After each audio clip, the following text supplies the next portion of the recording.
Selamat malam, Assalamualaikum warahmatullahi wabarakatuh. Eh, jadi pembelajaran kita pada hari ini atau materi kita pada hari ini mengenai konsep eh, tujuan pembelajaran. Nah, nanti saya akan menampilkan slide-nya.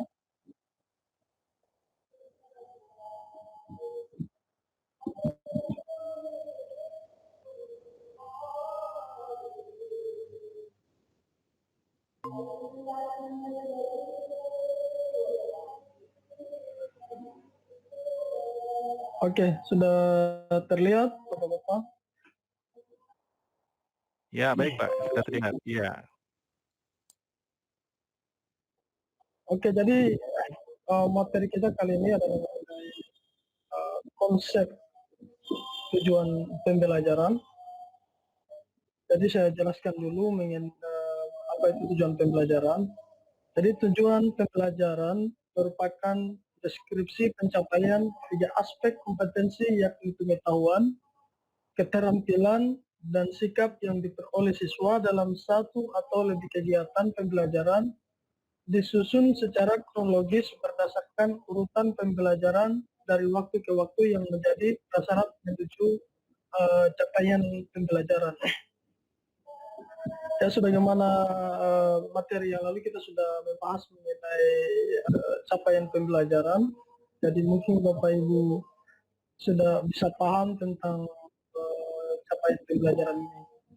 Oke, rumusan tujuan pembelajaran tidak hanya menyangkut tahapan kognitif seperti mengingat, memahami, mengaplikasi, menganalisis, mengevaluasi, dan mencipta, dan dimensi pengetahuan seperti faktual, konseptual, prosedural, metakognitif. Tetapi juga mengikut sertakan perilaku capaian seperti kecakapan hidup, kritis, kreatif, komunikatif, dan kolaboratif, serta profil pelajar Pancasila yaitu beriman kepada Tuhan Yang Maha Esa, berkebinekaan global, bergotong royong, kreatif, bernalar kritis, dan mandiri. Langsung saja ke konsep tujuan pembelajaran, yaitu ada tiga aspek yang perlu diperhatikan dalam pembuatan tujuan pembelajaran ini. Yang pertama adalah kompetensi. Jadi kompetensi ini adalah kemampuan yang dapat didemonstrasikan oleh siswa atau diaktualisasikan dalam bentuk produk atau kinerja abstrak dan konkret, ya, yang menunjukkan siswa telah berhasil mencapai tujuan pembelajaran.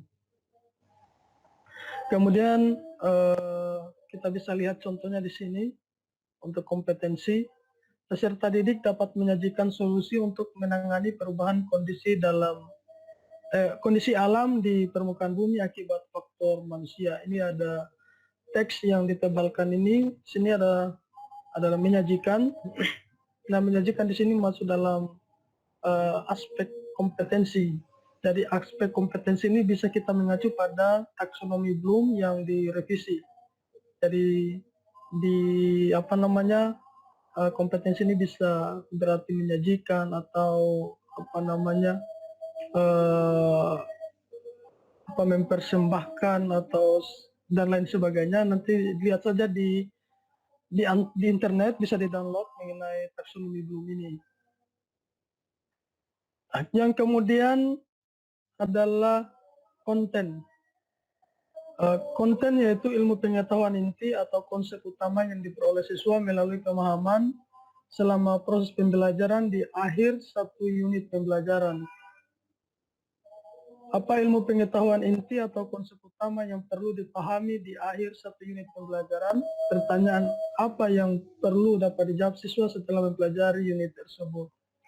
Jadi di sini juga ada contohnya, yaitu perubahan kondisi alam di permukaan bumi akibat faktor manusia. Jadi ini adalah konsep atau tema, ya, tema yang akan dibahas, yang harus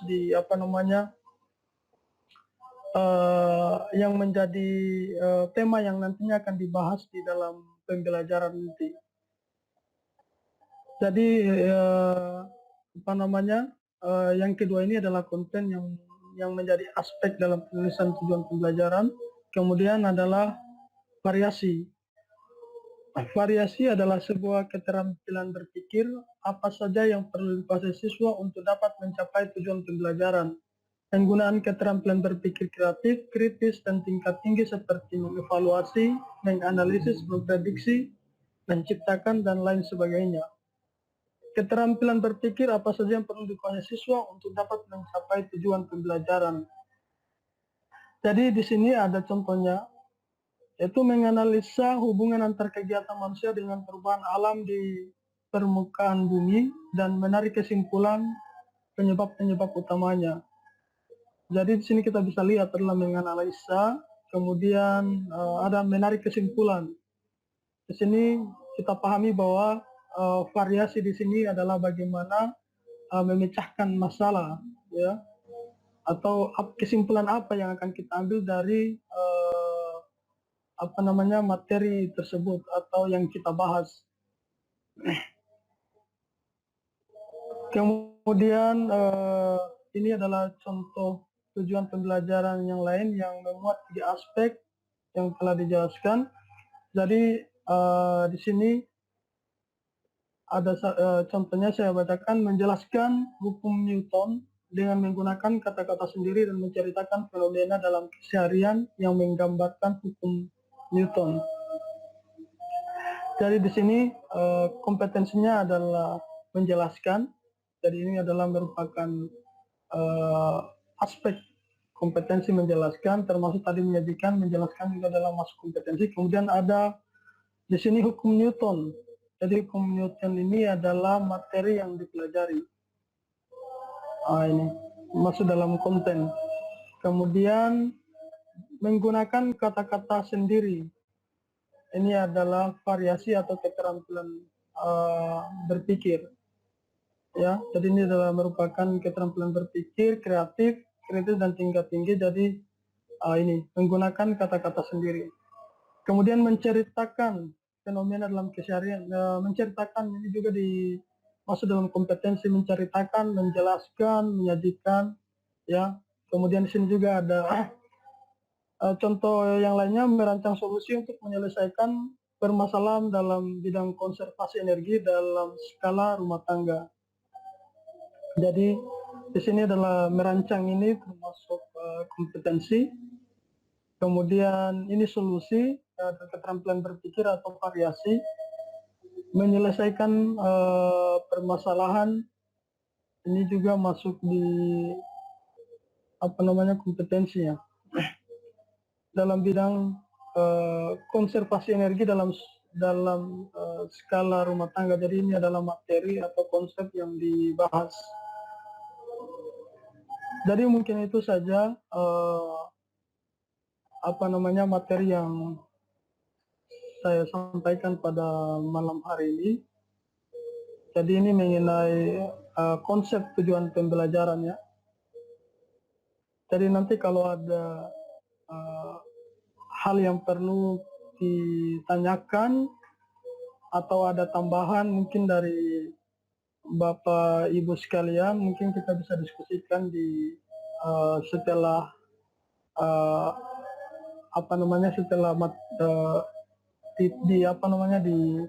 di selanjutnya, di agenda selanjutnya. Mungkin seperti itu saja.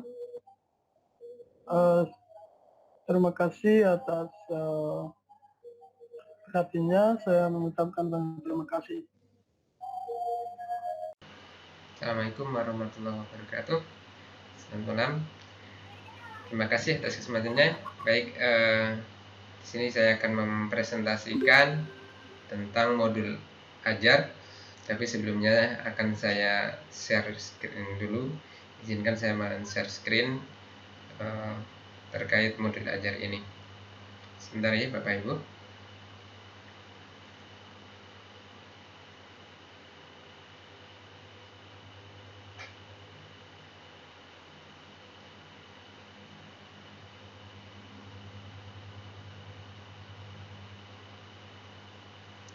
Baik, sudah terlihat Bapak Ibu di layar? Sudah ada penampakan kah? Ya, sudah dilihat Pak. Silakan Pak. Ya, ini Ya, sudah terlihat. Baik, lanjutkan. kita mulai dari ya, mungkin ada beberapa pertanyaan yang mungkin bisa memantik kita ya, tentang modul ajar. Ya, mari kita lihat mungkin 1-2 pertanyaan. Ya, pertanyaan pertama, apa yang Anda ketahui tentang atau mengenai modul ajar atau yang dulu kita kenal sebagai RPP? Ya.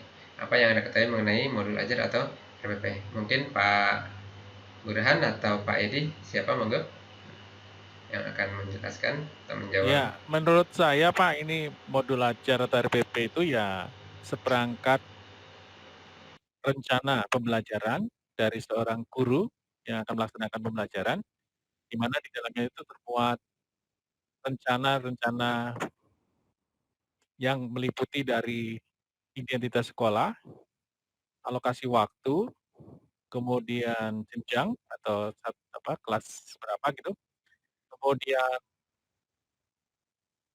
kompetensi dasar dan kompetensi inti, tujuan pembelajaran, kemudian kegiatan inti yang dimulai dari kegiatan pendahuluan, kegiatan inti, dan kegiatan penutup. Dan di dalamnya memuat seluruh aktivitas pembelajaran yang akan dilaksanakan. Itu menurut Iya, pendapat saya, benar Pak. Terima sekali ya, kasih. luar biasa jawabannya. Memang betul, itu jawabannya terkait dengan apa itu modul ajar. Mungkin Pak Burhan mau menambahkan? Ada yang ditanyakan? Silakan. Ya, mungkin sudah jelas tadi ya disampaikan oleh Pak Edi tadi itu merupakan apa namanya panduan ya atau pedoman yang dirancang untuk melaksanakan kegiatan belajar mengajar di dalam kelas. Ya, terima kasih. Ya, eh, luar biasa jawabannya.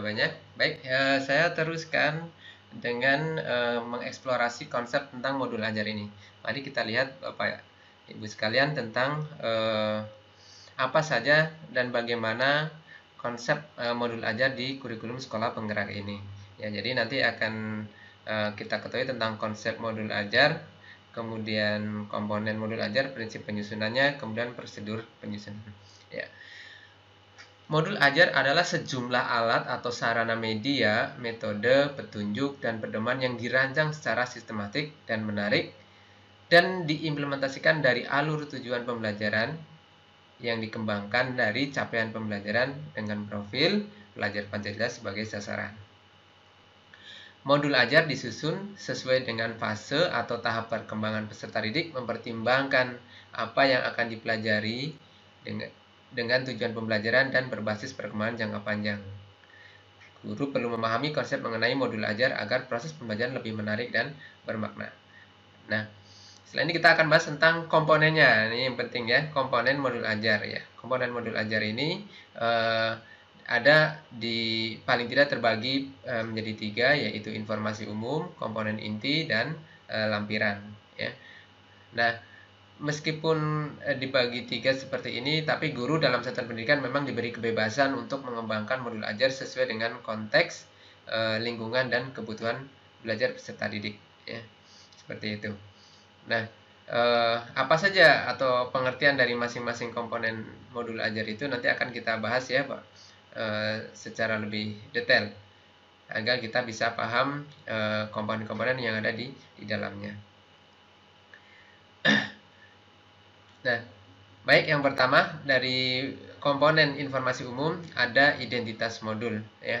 Ini berisi tentang nama penyusun, institusi, tahun, kemudian siapa penyusunnya dan seterusnya ya. Kemudian di bagian kedua ada kompetensi awal ya. Kompetensi awal adalah pengetahuan dan atau keterampilan yang perlu dimiliki siswa sebelum mempelajari topik tertentu. Kompetensi awal ini merupakan ukuran seberapa dalam modul ajar dirancang gitu ya. Nah, di bagian selanjutnya ada profil pelajar Pancasila. Kemarin kita sudah menyusun bagaimana profil pelajar Pancasila dan ini akan disertakan ya, dicantumkan di dalam modul ajar ini. Nah, di dalam modul pembelajaran profil pelajar Pancasila tidak perlu dicantumkan seluruhnya, namun dapat memilih profil pelajar Pancasila yang sesuai dengan kegiatan pembelajaran dalam modul ajar tersebut. Seperti itu ya, Bapak Ibu. Jadi tinggal kita pilih saja yang sesuai ya. yang sesuai, karena kan profilnya banyak seperti itu. Nah, selanjutnya setelah profil pelajar Pancasila ini nanti ada apa namanya, sarana dan prasarana yang kita butuhkan atau kita perlukan untuk menunjang kegiatan belajar pembelajaran, ya. Nah, setelah itu ada disertakan target peserta didik. Nah, peserta didik itu ditentukan di sana apakah termasuk peserta didik reguler, ya, atau tipikal umum gitu, terus atau peserta didik dengan kesulitan belajar, atau mungkin peserta didik dengan pencapaian yang tinggi. Nah, ini disesuaikan dengan kondisi di sana ya, di masing-masing kelas kita gitu. Seperti itu, ya. Itu di bagian target peserta didik. Jadi kita harus memetakan pembelajaran ini untuk siapa. Terus kemudian selanjutnya ada model pembelajaran. Nah, ini model pembelajarannya ditentukan apakah menggunakan daring atau luring atau mungkin gabungan keduanya ya, blended learning gitu. Nah, di komponen yang kedua, yaitu komponen inti, ada tujuan pembelajaran. Kemarin kita sama-sama sudah membuat tujuan pembelajaran ya, yang diturunkan dari capaian pembelajaran. Itu tujuan pembelajaran harus mencerminkan hal-hal penting dari pembelajaran dan harus bisa diuji dengan berbagai bentuk asesmen sebagai bentuk dari unjuk pemahaman. Nah, ini tujuan pembelajaran nanti kita cantumkan di bagian komponen inti gitu ya, di komponen inti. Selanjutnya, selain tujuan pembelajaran, ada komponen pemahaman bermakna. Nah, ini yang mungkin berbeda dengan modul ajar atau RPP di tahun-tahun sebelumnya ya, bahwa pemahaman bermakna adalah informasi tentang manfaat akan peserta didik peroleh setelah mengikuti proses pembelajaran tersebut ya. Nah, manfaat tersebut nantinya dapat peserta didik terapkan dalam kehidupan sehari-hari. Gitu. Jadi nanti ini dicantumkan di bagian komponen inti. Bagian yang lain di komponen inti itu pertanyaan pemantik. Ya, jadi pertanyaan-pertanyaan yang digunakan untuk menumbuhkan rasa ingin tahu, kemampuan dan kemampuan berpikir kritis dalam peserta didik, sehingga pembelajaran menjadi menarik, timbul rasa ingin tahu dan menjadi dilaksanakan dengan nyaman begitu ya. Dan selanjutnya itu ada kegiatan pembelajaran. Ya, kegiatan belajar ini biasa ya, inti, kemudian pendahuluan, inti, dan penutup. Nah, setelah itu ada asesmen ya. Asesmen digunakan untuk mengukur capaian pembelajaran di akhir kegiatan. Nah, ini nanti ditentukan jenis asesmennya. Apakah asesmen itu merupakan asesmen diagnostik, formatif, atau sumatif gitu. Ya. Nah, nanti bentuknya macam-macam asesmen itu bisa dipilih ya. Nah, komponen inti lainnya adalah pengayaan dan remedial. Pengayaan sebagaimana kita kutip adalah kegiatan pembelajaran yang diberikan kepada peserta didik dengan capaian tinggi ya, agar mereka dapat mengembangkan potensinya secara optimal gitu. Kemudian remedial diberikan kepada peserta didik yang memang membutuhkan bimbingan karena mungkin belum mencapai capaian pembelajaran gitu. Jadi perlu dibuatkan semacam kegiatan agar bisa mencapai capaian pembelajaran gitu. Kegiatannya bisa bermacam-macam, entah pameran, tidak harus selalu mengerjakan tes tertulis seperti itu ya. Nah, itu di remedial gitu. Nah, masuk ke bagian komponen yang ketiga, yaitu lampiran. Di lampiran ini ada lembar kerja peserta didik, kemudian bahan bacaan guru dan peserta didik. Nah, bahan bacaan ini bisa berupa buku, bisa berupa buku mapel atau buku umum mungkin ya, atau link-link di website ya gitu. Kemudian ada glosarium. Nah, glosarium ini penting, berupa kumpulan istilah-istilah dalam satu bidang yang sudah diberi definisi dan arti begitu ya. Nah, lalu daftar pustaka sebagai bentuk acuan yang sumber acuan yang dirujuk dalam makalah dalam materi kita seperti itu. Nah, selanjutnya kita lanjutkan ke prinsip penyusunan modul ajar ini gitu ya. Nah, ada 4 prinsip kok ya yang kriteria atau yang harus dimiliki modul ajar. Yang pertama adalah esensial ya, yaitu pemahaman konsep dari setiap mata pelajaran melalui pengalaman belajar dan lintas disiplin gitu. Kemudian menarik, bermakna, dan menantang ya. Nah, Sehingga pembelajaran itu memang seperti main game gitu ya. Jadi menarik, bermakna dan menantang gitu ya. Tidak terlalu sulit tapi juga tidak terlalu mudah di setiap tahapan usianya begitu ya. Jadi itu dua kriteria yang pertama. Terus kemudian yang selanjutnya ya, yang selanjutnya itu adalah prinsip atau kriteria relevan dan kontekstual. Relevan artinya berhubungan dengan pengetahuan dan pengalaman yang dimiliki sebelumnya. Kontekstual bermakna bahwa sesuai dengan konteks dan waktu serta tempat peserta didik berada. Lalu setelah itu ada berkesinambungan ya, berkesinambungan. Nah, selanjutnya prosedur penyusunan modul ajar itu ya dimulai dari analisis kondisi dan kebutuhan guru peserta didik, kemudian dilanjutkan dengan identifikasi dan menentukan dimensi profil pelajar Pancasila, lalu dilanjutkan tentang penentuan alur tujuannya ATP, lalu disusunlah modul itu, terus kemudian baru dilaksanakan, lalu dievaluasi. Nah, evaluasi dan tindak lanjut ini kemudian nanti akan menjadi digunakan menjadi bahan dalam tahap 1 kembali ke 1 ya, analisis itu ya, analisis dan kondisi dan nah, Bapak Ibu, selanjutnya kita refleksikan ya pembelajaran kita, pembimbingan kita hari ini untuk dengan menjawab pertanyaan-pertanyaan dari ya 1, 2, 3 pertanyaan menjadi refleksi atas pembelajaran kita, yaitu apa yang Bapak Ibu pelajari dari pengalaman membuat modul ajar gitu ya. Kemudian apa tantangan yang Anda rasakan dalam membuat modul ajar gitu. Nah, nanti Bapak Ibu bisa menjawabnya ya dengan menuliskannya di new blog post itu ya yang sudah disediakan. Nah, tinggal dibuka, kemudian nanti ya seperti ini yang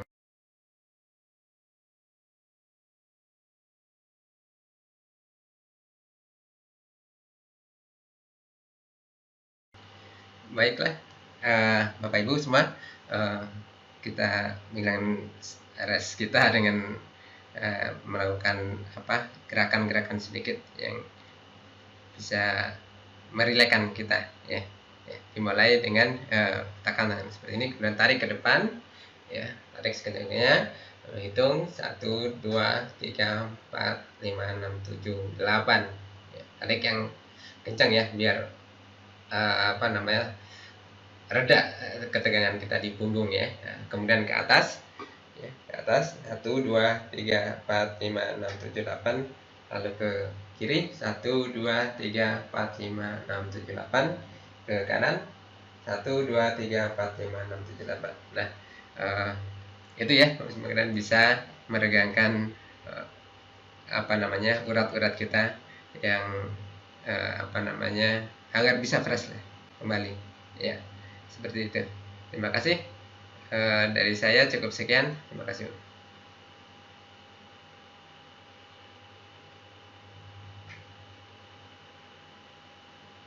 Baik, terima kasih. Kita hadir kembali di ruangan ini, di kelas yang luar biasa ini. Kita bisa berjumpa walaupun masing-masing berada pada lokasi dan tempat yang berbeda, namun dengan adanya kehadiran kelas ini, kelas Maya berkat teknologi, kita bisa berkumpul bersama. Kita akan lanjutkan pada kesempatan ini untuk melihat pada mata diklat berikutnya yang berkaitan dengan penyusunan kurikulum operasional sekolah yang tentunya Bapak dan Ibu saat ini sudah pahami bagaimana melakukan penyusunan kurikulum berikut dengan pelaksananya. Nah, mari kita lihat tayangan berikut sesuai dengan materi yang sudah kita siapkan untuk kita pahami dan ikuti bersama. Nah, kita lihat di sini. Kita akan mencoba untuk melanjutkan pada sesi materi mengenai kurikulum operasional sekolah. Nah, tentunya kurikulum bukan merupakan hal yang baru dan tentunya Bapak Ibu sudah mengalami begitu banyak perkembangan kurikulum yang saat ini terjadi. Dan tentunya konsep ini sudah Bapak Ibu pahami bagaimana mengembangkannya.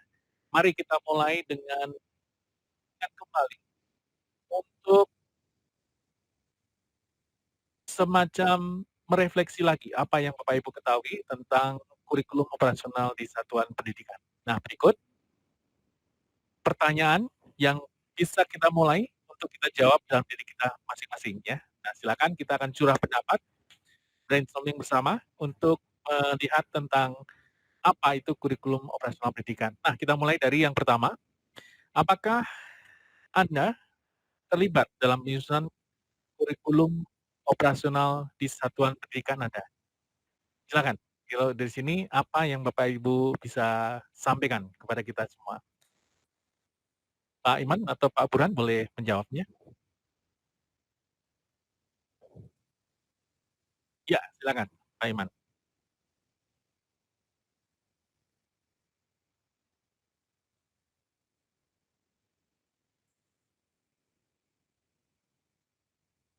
Ya, betul.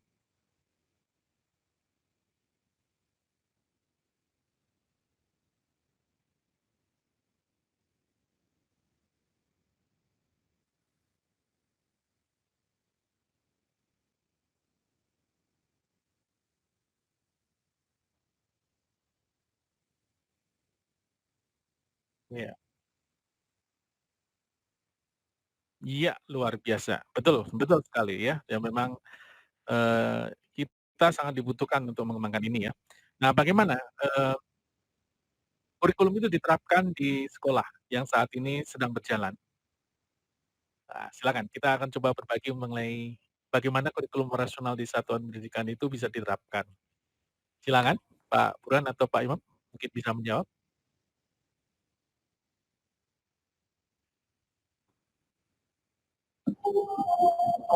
Silakan Oh Pak ya, Burhan. ya bagaimana kurikulum operasional di satuan pendidikan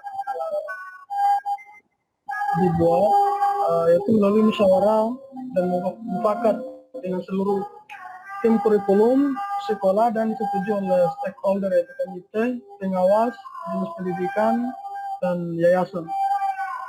Iya, betul sekali, luar biasa. Jadi memang ini ya, bagaimana nanti kita menerapkannya. Nah, dari sini mari kita lihat kembali tentang apa sebenarnya konsep yang sudah dikuasai oleh kita semua, Bapak dan Ibu, artikel yang luar biasa ini, sebagai bagian dari curah pendapat yang tadi sudah disampaikan. Nah, di sini kita akan melihat pemahaman apa yang sudah kita miliki saat ini ya. Nah, kita lihat pada tayangan berikutnya yang terkait dengan slide berikut, ya.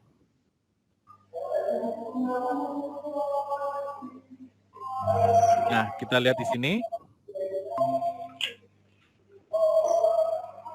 Ya, sudah terlihat ya? Baik. Coba kita lihat kembali apa yang kita sudah pahami. Nah, mengenai proses penyusunan kurikulum operasional, apa yang sudah dipahami menurut kita masing-masing dan apa yang belum dipahami menurut kita masing-masing. Nah, mari kita diskusikan dan ternyata saya tadi mencatat hasil diskusi kita bersama. Berikut adalah catatan dari apa yang sudah dikerjakan oleh kita semua ya. Menurut Pak Imam dan Pak Burhan. Kita mulai dulu dari Pak Imam ya. Nah, menurut Pak Imam, apa yang belum dipahami oleh Pak Imam tentang proses penyusunan kurikulum operasional? Silakan, Pak Imam. Jadi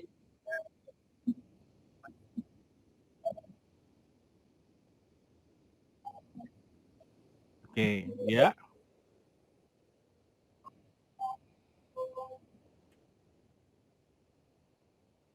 Betul. Iya, luar biasa. Ya, memang ini hal yang sangat penting bagaimana kita mendesain penyusunan kurikulum operasional. Tentunya memang harus dimulai dari visi misi sekolah berdasarkan analisis konteks ya. Ini sangat kontekstual, ini sangat relevan dengan apa yang dialami oleh kita semua di sekolah ya. Luar biasa. Baik, Nanti kita akan bahas secara konsepnya ya. Nah, berikutnya Pak Burhan ini juga memberikan pendapat mengenai apa yang belum dipahami dalam proses penyusunan kurikulum operasional. Silakan Pak Burhan.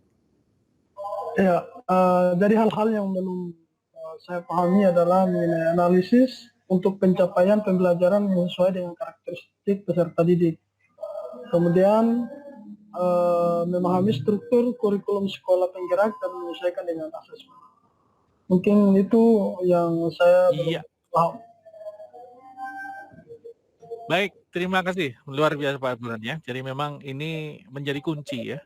Kalau kurikulum operasional, yang namanya operasional berarti harus bisa diterjemahkan dan bisa dilaksanakan. Tentunya pelaksananya juga harus dimengerti oleh semua pelaksana, khususnya oleh guru ya, di mana dia bisa dan mampu menerjemahkan apa yang harus dicapai dalam proses penyampaian pembelajaran yang muaranya adalah pada peserta didik. Dan ini memang harus dipahami dulu struktur kurikulumnya ya. Terutama saat ini kita sedang bicara untuk paradigma pembelajaran baru berdasarkan struktur kurikulum sekolah penggerak. Nah, ini merupakan sesuatu yang baru. Mari kita bahas bersama tentang hal-hal ini dengan memperhatikan tayangan berikut. Baik, untuk proses penyusunan kurikulum operasional di satuan pendidikan, maka memang kita harus berawal dulu dari pertanyaan bagaimana kita memahami kerangka dasar dan struktur kurikulum, khususnya ketika kita menyusun kurikulum operasional dalam satuan pendidikan. Nah, berdasarkan pendapat kita semua, dan tadi sudah disampaikan apa yang dipahami dan belum dipahami, maka sebenarnya kerangka dasar kurikulum itu sebenarnya kita akan mengacu pada ketentuan tujuan pendidikan nasional yang sudah ditetapkan oleh pemerintah pusat. Nah, saat ini tujuan ini tentunya sudah dikembangkan oleh pemerintah pusat dengan membentuk tingkat dari standar nasional pendidikan dari perumusan mengenai tujuan pendidikan nasional. Nah, tujuan pendidikan nasional ini nanti akan bermuara pada pembentukan karakter dan pembentukan pengetahuan untuk apa kompetensi yang dicapai pada setiap jenjang satuan pendidikan. Ada dua hal penting yang saat ini sedang kita kerjakan, yaitu menekankan kembali tentang penguatan pendidikan karakter, khususnya membentuk profil pelajar Pancasila. Nah, ini yang diminta adalah selain memiliki kemampuan kompetensi, juga harus memiliki karakter sebagai bagian dari wujud dia membentuk manusia seutuhnya ya. Nah, bagaimana itu terjadi? Tentunya dengan memperhatikan tayangan berikut ini. Tujuan pendidikan nasional menerjemahkan juga tentang pencapaian profil pelajar Pancasila yang sudah distandarkan dalam satuan standar nasional pendidikan di setiap satuan pendidikan. Nah, ini kita bisa lihat dari diagram ini ada proses untuk pengembangan kurikulum secara operasional. Kita bisa pahami dan kita bisa perhatikan bersama berdasarkan diagram berikut ini. Nah, dari sini mari kita coba refleksikan kembali apa yang sudah kita pahami melalui tampilan berikut ini. Jadi nanti kita akan berusaha bersama melihat kembali yang kita sudah pahami ke dalam kelas di learning management system-nya dengan menggunakan panduan yang terkait dengan aktivitas kolaborasi. Ya, kolaborasi. Baik, di sini kita akan masuk pada ruang kolaborasi mengenai kurikulum operasional satuan pendidikan. Kita bersama-sama nanti akan membuat pertanyaan. Baik, luar biasa. Muncul diskusi kita. Nah, dari diskusi ini kita bisa menyajikan komunikasi ya, dan luar biasa kita sudah menyajikan komunikasinya dengan baik dan hasilnya sudah terlihat. Dari pemahaman ini, maka kita akan lanjutkan dengan apa yang sudah Bapak Ibu pelajari dan kita refleksikan kembali pada pertanyaan-pertanyaan yang terkait dengan apa yang sudah kita pelajari. Nah, ini tentunya akan memberikan pengalaman belajar pada kita, sejauh mana pengalaman belajar kita yang terkait dengan operasional kurikulum sekolah ini bisa muncul. Tentunya dengan merefleksikan pertanyaan sebagai berikut. Yang pertama, mengapa kurikulum operasional di satuan pendidikan penting untuk dibuat secara kontekstual? Kedua, mengapa penyusunan kurikulum operasional di satuan pendidikan perlu melibatkan semua warga sekolah? Yang ketiga, apa peranan masing-masing warga sekolah dalam pengembangan kurikulum operasional di satuan pendidikan? Dan yang keempat, bagaimana cara melibatkan semua pihak dalam pengembangan kurikulum operasional di satuan pendidikan? Ini refleksi kita. Tadi sudah kita jawab, tadi sudah kita eksplorasi bersama. Nah, silakan nanti tuliskan ini dalam ruang ekspresi untuk hasil pembelajaran hari ini dengan mengerjakan semacam tulisan hasil pembelajaran ini menjadi suatu bentuk refleksi diri. Nah, terakhir, mari kita ikuti penggalian konsep dari apa yang sudah kita pelajari bersama dalam bentuk pertanyaan. Oke, ada pertanyaan yang nanti kita bisa gali bersama. Mari kita ikuti bersama. Kita bisa jawab. Kalau sudah bisa menjawab, berarti pemahaman konsep kita sudah semakin meningkat, ya. Yang pertama, pertanyaannya adalah kurikulum operasional perlu direfleksikan dan ditinjau ulang secara berkala guna meningkatkan hasil belajar murid, interaksi, dan kepuasan belajar.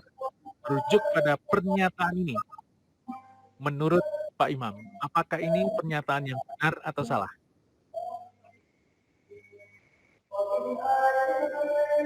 Pak Iman? Dalam kurikulum, ya kalau belum sempat, Pak Burhan mungkin pernyataan ini benar atau salah? Kurikulum operasional perlu direfleksikan dan ditinjau ulang secara berkala guna meningkatkan hasil belajar murid, interaksi, dan kepuasan belajar. Nah, pernyataan ini benar atau salah? Benar. Iya, benar. Luar biasa. Memang betul ya? Iya, betul Pak. Ini memang harus ditinjau secara berkala ya. Baik. Pertanyaan ini kita lanjutkan dengan pertanyaan berikutnya dan sudah dijawab luar biasa secara umum. Kita sudah menguasai dan mengetahui tentang konsep bagaimana proses penyusunan kurikulum operasional sekolah. Luar biasa pertemuan kita hari ini dan ini memberikan semangat kepada kita semua untuk terus melanjutkan pemahaman kita. Silakan nanti bergabung dan lanjutkan dalam ruang kolaborasi untuk berdiskusi mengenai kegiatan yang terkait dengan kolaborasi penyusunan pemahaman tentang kurikulum operasional di satuan pendidikan. Ada pertanyaan yang ingin disampaikan sebelum kita melanjutkan pada aktivitas mandiri untuk kelas ini? Silakan. Ya, baik. Kalau cukup, berarti silakan. Kelas kita akan dilanjutkan dengan kelas mandiri. Selanjutnya nanti lanjutkan dengan tahap kolaborasi untuk menyelesaikan dan menjawab pertanyaan yang ada di dalam ruang kolaborasi untuk dikerjakan bersama. Luar biasa, semangat untuk kita semua dan selalu jaga kondisi, jaga kesehatan, jangan lupa bahagia. Oke, kita akhiri dan sukses selalu untuk semua. Terima kasih.